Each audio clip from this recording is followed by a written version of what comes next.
गजब के माल है, कल कल चेहरा पर घुंघरालू बाल है, जो नहर देखे कहेगा गजब के माल है, कल कल चेहरा पर घुंघरालू बाल है।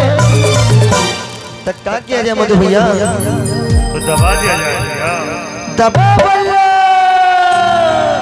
दबा दबा दबा रे बल्लो, दबा दबा दबा बल्लो, दबा दबा दबा रे बल्लो, दबा दबा दबा बल्लो।